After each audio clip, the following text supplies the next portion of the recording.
Esta é uma história sobre a frieza absoluta de quem deveria nos proteger e a reviravolta impressionante que o destino reserva para aqueles que sobrevivem ao abandono. Imagine ser descartado como um objeto indesejado na noite mais familiar do ano, apenas para descobrir, 15 anos depois, que o desprezo daqueles que o renegaram se transformou em uma ganância desesperada. Prepare-se para uma jornada de dor, resiliência e uma justiça que custa caro, mas que cura a alma. Antes de começarmos essa história incrível, não se esqueça de curtir o vídeo, se inscrever no canal e contar pra gente nos comentários de onde você está ouvindo essa história.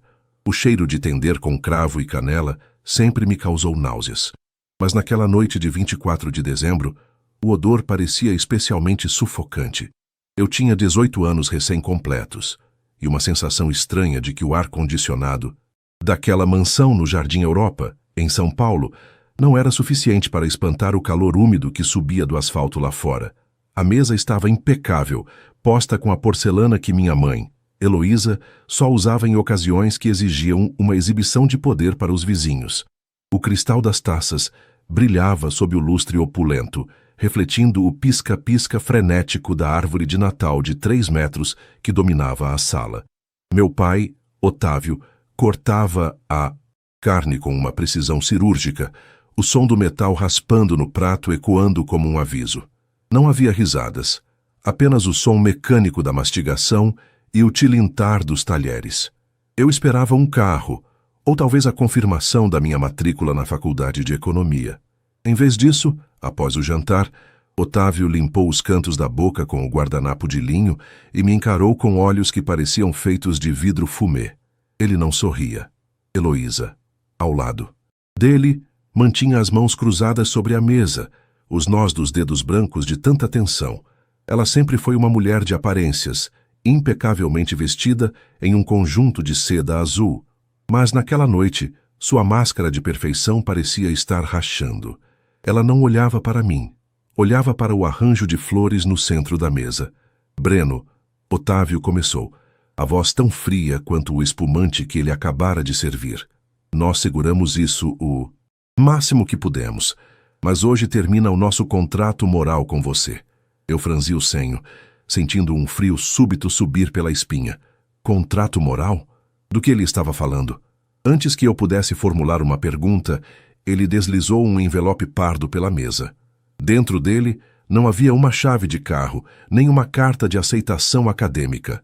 Havia uma passagem aérea de ida para Berlim, na Alemanha, e um passaporte que eu nunca tinha visto antes. Meu nome estava lá, mas o sobrenome era diferente. O sobrenome deles, o prestigiado sobrenome que eu carreguei por 18 anos, tinha sido apagado. Sua família real está lá, em algum lugar de uma vila nos arredores de Brandemburgo, Heloísa disse, finalmente me encarando. Não havia arrependimento em seus olhos, apenas um alívio cruel, como se estivesse descartando um móvel velho que não combinava mais com a decoração. Nós tentamos, Breno. Realmente tentamos criar você como se fosse nosso, mas o sangue fala mais alto, e a sua genética... Bem, ela nunca se encaixou na nossa linhagem. Você foi uma transação que deu errado. Agora que é adulto, não temos mais obrigações legais. As palavras dela me atingiram como socos físicos. Eu sentia meu estômago revirar, enquanto o significado daquela frase penetrava minha consciência. Eu era um erro, uma transação. O Natal, a data que deveria celebrar a família, era o dia do meu despejo. Otávio levantou-se e apontou para uma única mala de couro encostada no hall de entrada. Suas coisas essenciais estão ali. O restante será doado amanhã.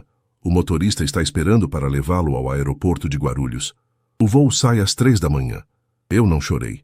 O choque era tão profundo que minhas glândulas lacrimais pareciam ter secado instantaneamente.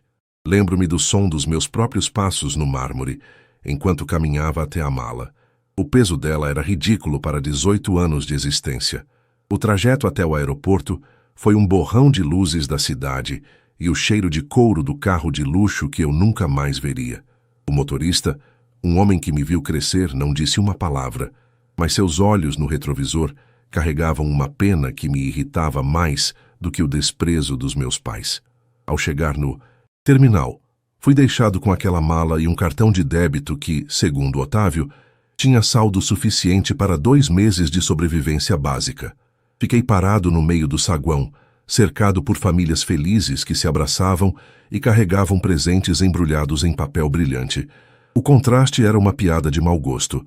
Eu era um estranho no meu próprio país, prestes a ser enviado para um lugar onde eu não falava o idioma, para buscar uma família que claramente nunca me quis. Os primeiros anos na Alemanha foram um exercício de sobrevivência bruta. O frio de Berlim não se comparava ao gelo que eu sentia no peito. Dormia em albergues infectos. Trabalhei lavando pratos em cozinhas onde o vapor queimava meu rosto e o cheiro de gordura impregnava meus poros. Aprendi o alemão na marra, ouvindo rádio e lendo jornais descartados nos trens. A cada humilhação, a cada noite em que o jantar era apenas um pedaço de pão duro e chá preto, eu repetia o nome de Otávio e Heloísa como um mantra de ódio. Eles achavam que eu desapareceria na obscuridade da Europa, que o erro seria corrigido pelo tempo e pela distância. Mas eles subestimaram a força de quem não tem nada a perder. Eu não procurei minha família real. Se eles tivessem me querido, não teriam me deixado ser transacionado. Em vez disso, usei a raiva como combustível. Estudei à noite, consegui bolsas, entrei no mercado financeiro europeu com uma agressividade que assustava meus colegas. Eu não queria apenas ser bem-sucedido, eu queria ser intocável. Mudei meu nome legalmente para Breno Vilar, adotando o sobrenome da minha avó materna, a única pessoa que realmente me amou e que, ironicamente, Otávio e Heloísa sempre desprezaram por ela ser simples demais. 15 anos se passaram.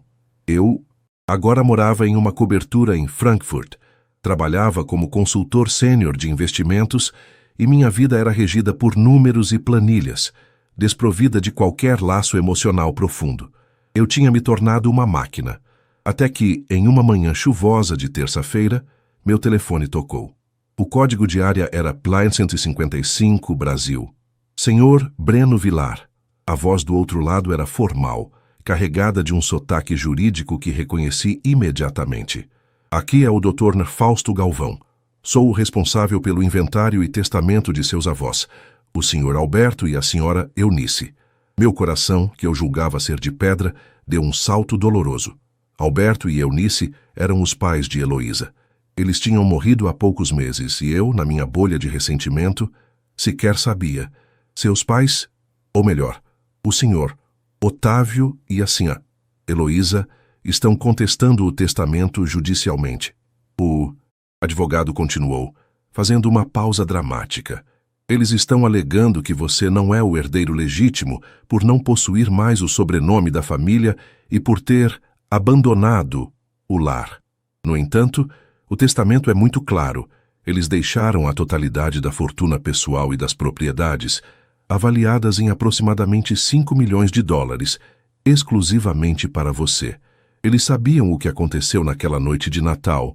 Breno, sua avó, deixou uma carta em anexo ao documento. Uma onda de calor, diferente daquela de 15 anos atrás, percorreu meu corpo. O jogo tinha virado. Meus pais, que me descartaram como lixo para preservar sua linhagem e status, agora rastejavam como vermes atrás do dinheiro daqueles que eles sempre tentaram controlar. Eles não queriam o filho, mas estavam desesperados pela herança que o filho agora possuía. Dr. Fausto, eu disse, minha voz saindo mais firme do que eu esperava, enquanto olhava pela janela para a névoa de Frankfurt. Eu estarei no Brasil em 48 horas. Prepare tudo. Se eles querem brigar por esse dinheiro, eles vão descobrir que o menino que eles deixaram no aeroporto com uma mala de couro morreu, e o homem que sobrou no lugar dele não tem misericórdia. A vingança não é apenas sobre o retorno, é sobre a reconstrução da justiça, sobre as ruínas da traição. Eu voltaria para o Brasil não para ser o herdeiro, mas para ser o carrasco da hipocrisia de Otávio e Heloísa. O Natal deles nunca mais seria o mesmo. O voo da Lufthansa de Frankfurt para o aeroporto de Guarulhos durou pouco mais de 12 horas, mas para mim pareceu uma eternidade suspensa no vácuo entre duas vidas. Eu estava sentado na primeira classe, observando as bolhas finas do champanhe subindo na taça de cristal.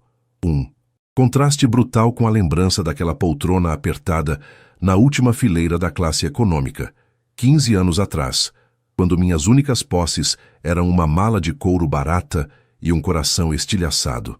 O ronco dos motores Rolls-Royce parecia sussurrar promessas de acerto de contas.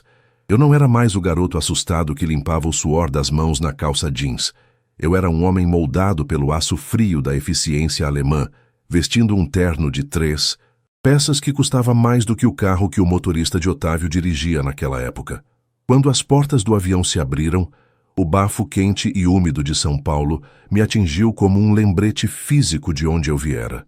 O cheiro de querosene misturado à poluição característica da metrópole era quase nostálgico, mas não trazia conforto. No saguão de desembarque, o doutor Fausto Galvão me esperava. Ele era um homem de meia idade, com cabelos grisalhos meticulosamente penteados e um par de óculos de armação fina que lhe dava um ar de intelectual austero.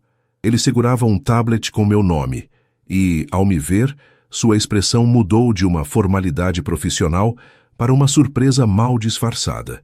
Certamente, ele esperava encontrar alguém marcado pela derrota, não um executivo que exalava uma autoridade gélida. Senhor Vilar, é um prazer finalmente conhecê-lo pessoalmente, embora as circunstâncias sejam complexas, disse Fausto, apertando minha mão com firmeza. O carro nos espera. Temos muito o que discutir antes da audiência preliminar de conciliação. Entramos em um sedã preto blindado. Enquanto atravessávamos a rodovia Hélio Smith, observei a paisagem urbana cinzenta passar pela janela. O som dos pneus no asfalto irregular era o único ruído além do ar-condicionado.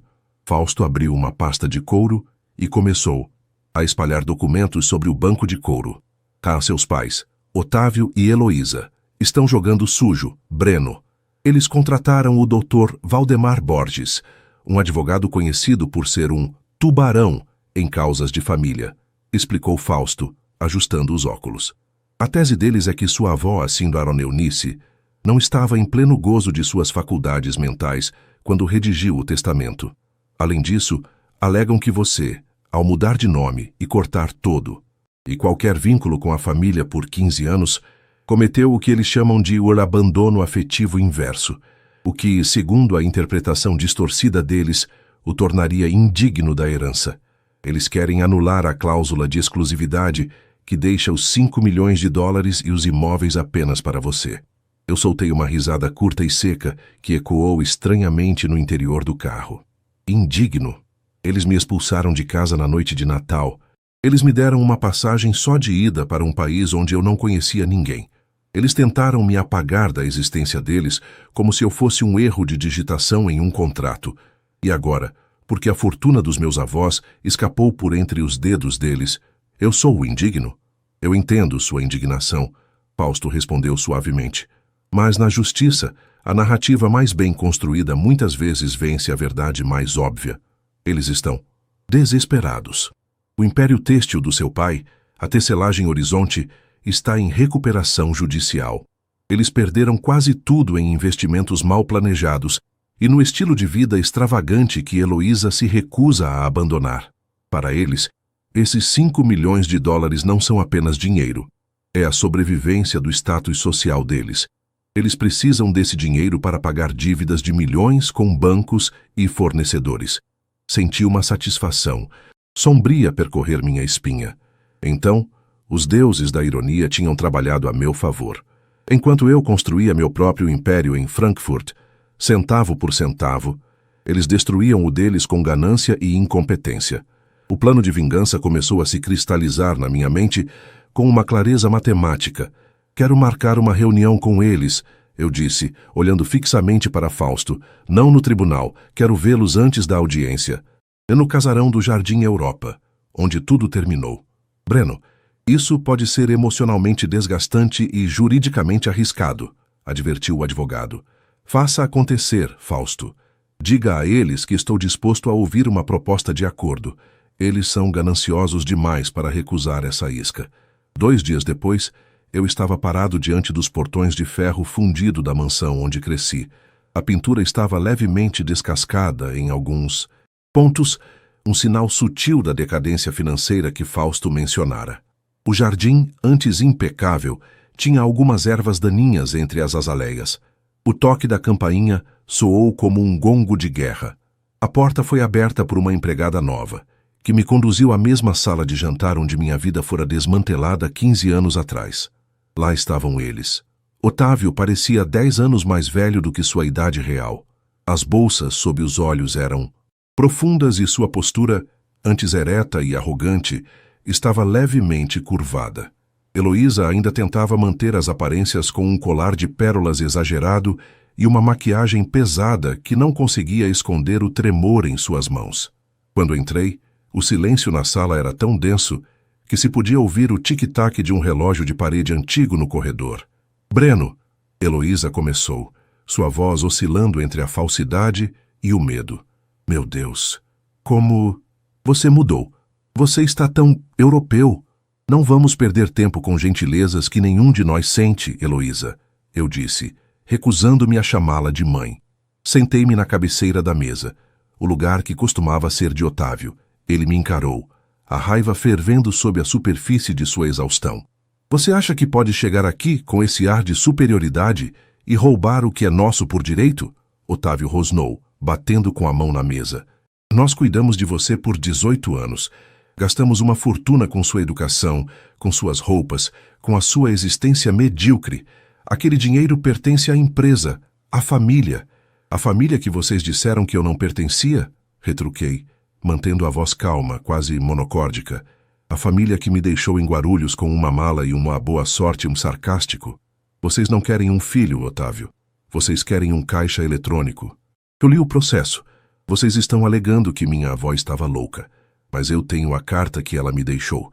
Uma carta escrita à mão, reconhecida em cartório meses antes de ela falecer, detalhando cada abuso psicológico que vocês cometeram contra mim e explicando exatamente por que ela queria que o dinheiro fosse para mim, para garantir que vocês nunca pudessem colocar as mãos em um único centavo da herança dela para salvar a empresa falida de vocês.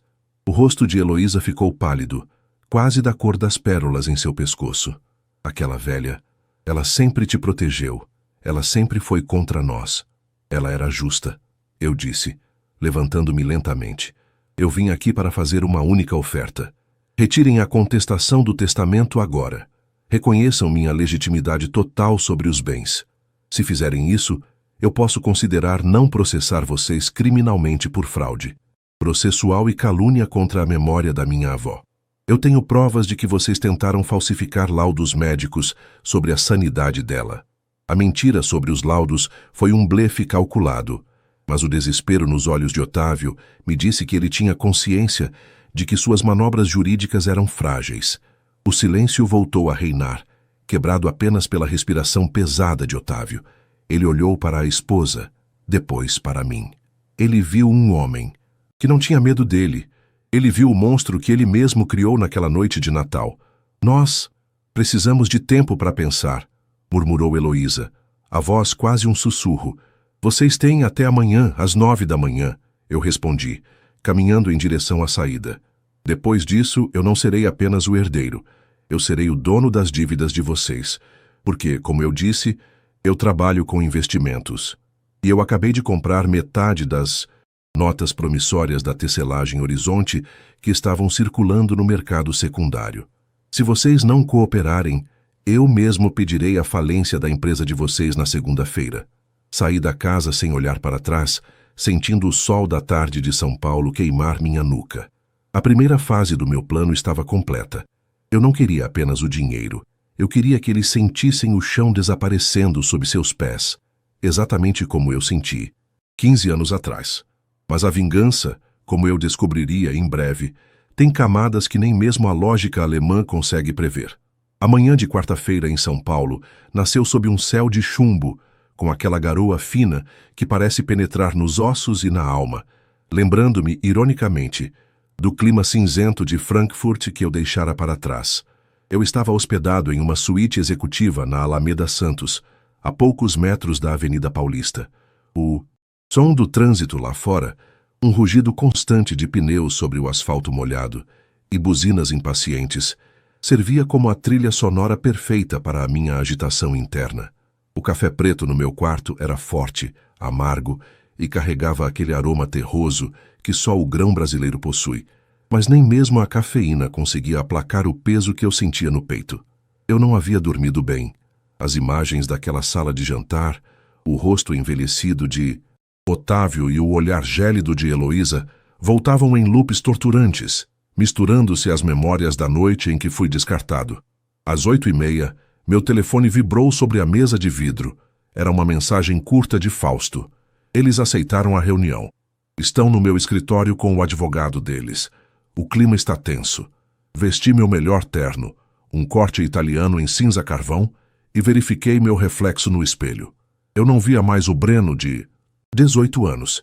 Via um predador que aprendera a camuflar sua dor sob camadas de profissionalismo e frieza. Entrei no carro e 20 minutos depois estava subindo o elevador de um dos prédios mais imponentes da Avenida Faria Lima. O escritório de Fausto era minimalista, com paredes de vidro que ofereciam uma visão panorâmica da selva de pedra paulistana. O som do ar-condicionado central era um zumbido quase imperceptível, tentando abafar a tensão que emanava da sala de conferências principal. Quando entrei, o Dr. Valdemar Borges, o tal tubarão, levantou-se para um aperto de mão protocolar. Otávio e Heloísa estavam sentados do outro lado da mesa de carvalho. Eles pareciam menores hoje, esmagados pelo peso da incerteza financeira e pelo medo da minha retaliação. Heloísa apertava um lenço de seda entre os dedos, um tique nervoso que ela nunca conseguira esconder. Totalmente. Senhor Vilar, começou Valdemar, sua voz projetada para transmitir uma confiança que seus olhos não sustentavam.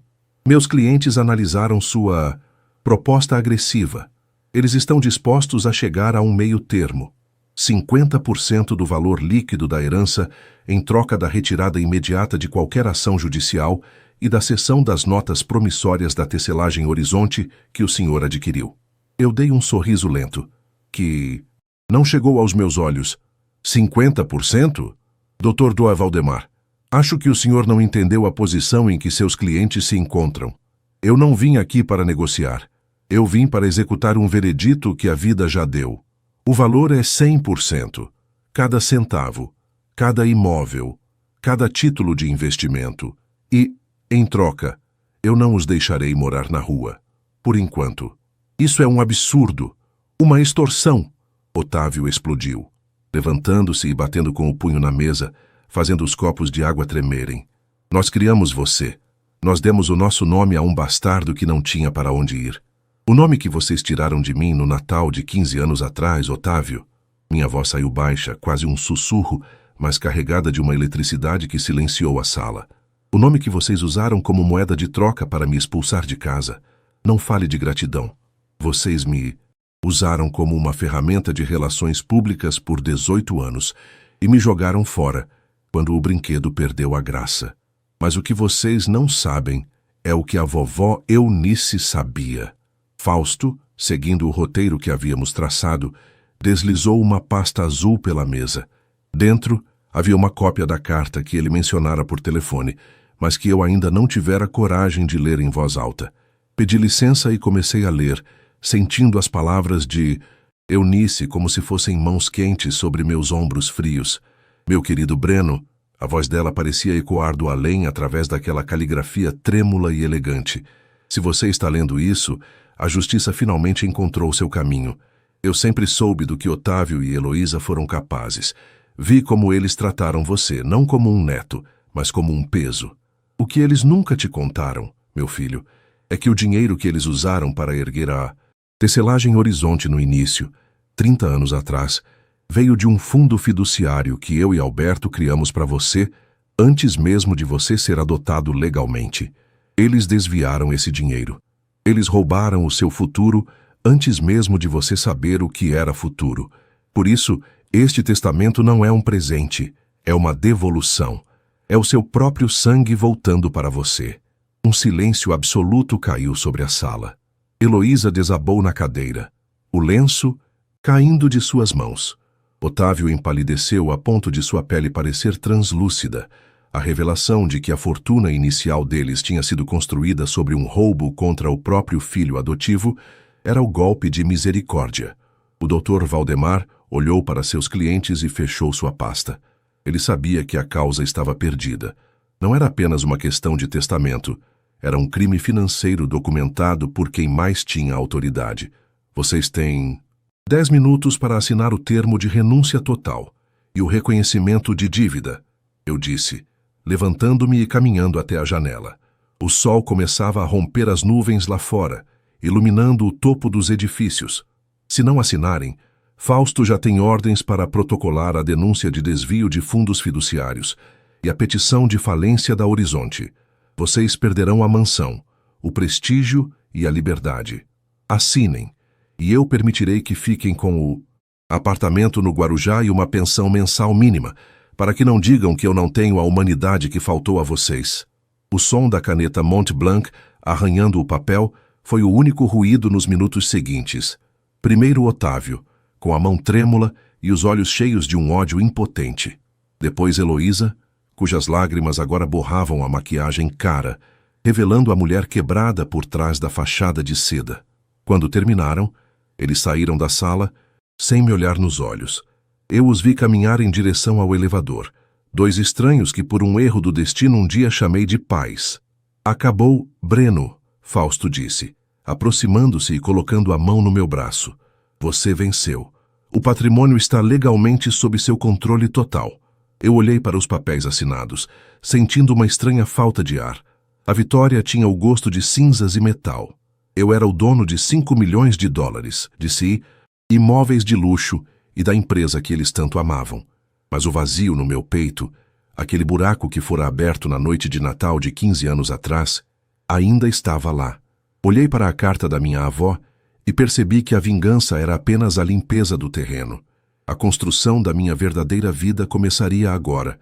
Ainda não, Fausto, respondi, guardando a carta de Eunice no bolso interno do meu terno. Falta uma última coisa. Falta devolver a dignidade a quem realmente importa. Eu sabia exatamente para onde ir. Mas antes, eu precisava de um tempo para digerir que, pela primeira vez em 15 anos, eu não era mais o fugitivo. Eu era o mestre do meu próprio destino, e a próxima fase da minha jornada não seria sobre o que eu tirei deles, mas sobre o que eu faria com o que eles nunca conseguiram me tirar, minha integridade. A mansão no Jardim Europa nunca pareceu tão vasta e ao mesmo tempo, tão claustrofóbica. Agora que eu detinha as chaves, o título de propriedade e o controle absoluto sobre cada centímetro daquele mármore Carrara, o silêncio que antes me oprimia tornara-se o meu único aliado. Caminhei pelo corredor principal, o som dos meus sapatos de sola de couro ecoando contra as paredes adornadas com quadros de artistas plásticos que Otávio comprara apenas para ostentar um refinamento que nunca possuiu. O cheiro da casa era uma mistura de lustra-móveis caro e um mofo invisível, o cheiro da decadência disfarçada. Eu estava ali para supervisionar a saída deles. Era o dia da mudança final. No hall de entrada, a cena de 15 anos atrás se repetia, mas com os papéis invertidos. Havia apenas 4 malas grandes de couro legítimo dispostas perto da porta. Heloísa estava parada ao lado delas, vestindo um casaco de lã mesmo no calor. De São Paulo, como se sentisse o frio da derrota na alma. Seus olhos estavam vermelhos e inchados, e ela não conseguia sustentar o olhar quando eu me aproximava. Otávio, por outro lado, mantinha uma expressão de fúria contida, os lábios cerrados em uma linha fina de ressentimento. Ele ainda tentava manter a dignidade de um capitão que afunda com seu navio, mas suas mãos tremiam ao segurar a alça de uma das bolsas. O motorista vai levá-los até o Guarujá. Eu disse, minha voz soando plana, desprovida de qualquer prazer sádico. Eu esperava sentir uma euforia avassaladora, uma descarga de adrenalina ao vê-los expulsos do seu paraíso artificial. Mas o que eu sentia era apenas um cansaço profundo. O apartamento é funcional, tem o básico. A pensão será depositada todo dia 5. É o suficiente para viverem sem luxos, mas com conforto, mais do que vocês me deram. Naquela noite. Você é um monstro, Breno. Heloísa sussurrou, a voz falhando. Nós te demos tudo. Você nos despojou de nossa própria história. Eu não despojei vocês de nada, respondi, aproximando-me dela até que pudesse ver as rugas que a maquiagem não conseguia mais esconder. A história de vocês foi construída sobre o dinheiro que a vovó Eunice guardou para mim. Vocês roubaram um órfão que juraram proteger. Vocês me enviaram para a Alemanha com uma mentira cruel sobre uma família real que nunca existiu. Eu investiguei, Heloísa. O endereço que vocês me deram em Brandemburgo era um asilo abandonado. Vocês não queriam que eu encontrasse ninguém. Vocês queriam que eu desaparecesse no sistema, que eu morresse de frio ou de fome para que nunca pudessem ser confrontados com o crime que cometeram. Otávio deu um passo à frente, mas parou ao ver a frieza no meu olhar. Ele sabia que qualquer agressão física ali seria o fim da sua última rede de segurança. Nós precisávamos daquele capital para salvar a Horizonte. Era para o seu próprio bem, para que você tivesse um império para herdar um dia. O império caiu, Otávio, e eu sou o dono das ruínas, retruquei. Acenei para o segurança, que abriu a porta principal. O sol da manhã inundou o hall, expondo a poeira que dançava no ar. Saiam. Agora. Assisti da sacada enquanto o carro se afastava. Não houve acenos, nem olhares para trás. Quando o portão de ferro se fechou, senti um peso literal saindo dos meus ombros. Voltei para o escritório de Otávio, um cômodo revestido de madeira escura que cheirava a charutos e decisões impiedosas. Abri o cofre de parede, cuja senha eu obtivera legalmente através do inventário, e retirei de lá uma pequena caixa de veludo azul que Fausto me dissera que pertencia à minha avó. Dentro não havia joias, mas fotografias. Fotos minhas quando bebê, fotos de Alberto e Eunice sorrindo em um jardim que eu não reconhecia. E, no fundo da caixa, uma carta final de Eunice, escrita pouco antes de sua mente começar a falhar. Breno, meu pequeno, dizia a carta, com uma caligrafia já bastante debilitada. Sempre houve uma luz em você que nem a sombra de seus pais conseguiu apagar. Se você voltou, é porque essa luz se tornou um incêndio. Não deixe que o ódio consuma o que restou da sua bondade. O dinheiro é apenas papel. A verdadeira herança é a liberdade de ser quem você quiser, longe das garras deles. Eu sempre te amei, mesmo quando me proibiam de dizer seu nome nesta casa. As lágrimas que eu segurei por 15 anos finalmente vieram. Não eram lágrimas de tristeza, mas de purificação. Chorei pelo garoto de 18 anos que tremeu de medo no aeroporto. Chorei pelo homem que teve que se tornar uma máquina de gelo em Frankfurt para não quebrar. E chorei por Eunice, a única raiz real que eu tive naquele solo infértil. Nos dias seguintes, agi com uma rapidez que surpreendeu até mesmo o Dr. Fausto. Não vendi a mansão imediatamente. Em vez disso, transformei a tecelagem Horizonte em uma cooperativa gerida pelos funcionários mais antigos, mantendo uma participação minoritária apenas para garantir que a gestão fosse ética. Usei $2 milhões para criar a Fundação Eunice Vilar, dedicada a apoiar jovens em situação de abandono e acolhimento institucional, garantindo que eles tivessem o que eu não tive, um plano de transição seguro para a vida adulta, com educação técnica e suporte psicológico. Antes de pegar meu voo de volta para a Alemanha, pois Frankfurt se tornara meu lar por escolha, não por exílio, fiz uma última parada. Fui ao cemitério da Consolação. O túmulo de Alberto e Eunice estava coberto de flores frescas. Fiquei ali em silêncio por um longo tempo, sentindo a brisa suave balançar as copas das árvores centenárias. Eu consegui, vó, sussurrei, deixando uma pequena pedra de quartzo sobre o mármore, um costume que aprendi na Europa para simbolizar que alguém esteve ali. Eles não têm mais poder sobre nós. O nome Vilar agora significa algo bom. Ao chegar no aeroporto de Guarulhos para o meu embarque, eu não carregava mais o peso do mundo na minha mala. Eu tinha uma pequena bagagem de mão e um passaporte que agora eu exibia com orgulho, pois o nome ali não era uma imposição, mas uma conquista. Sentei-me na sala VIP, observando as aeronaves decolando contra o pôr do sol alaranjado de São Paulo. Meu celular vibrou. Era uma notificação do banco. A primeira parcela da pensão de Otávio e Heloísa fora descontada. Sorri discretamente. Eles estavam vivos, seguros e irrelevantes. Essa era a minha vingança definitiva. Não a destruição total, mas a insignificância completa. Eles passariam o resto de seus dias lembrando-se de que tudo o que tinham, o teto sobre suas cabeças e a comida em suas mesas, vinha da misericórdia do filho que eles tentaram apagar. Fechei os olhos e pela primeira vez em muito tempo, o cheiro de tendeira e cravo não me trouxe náuseas. Eu estava livre. O Natal seguinte não seria uma lembrança de abandono, mas a celebração do homem que eu escolhi me tornar. O voo foi anunciado. Levantei-me, caminhei em direção ao portão e não olhei para trás. O futuro não era mais um país distante e assustador. Era uma página em branco, esperando para ser escrita com a tinta da minha própria vontade.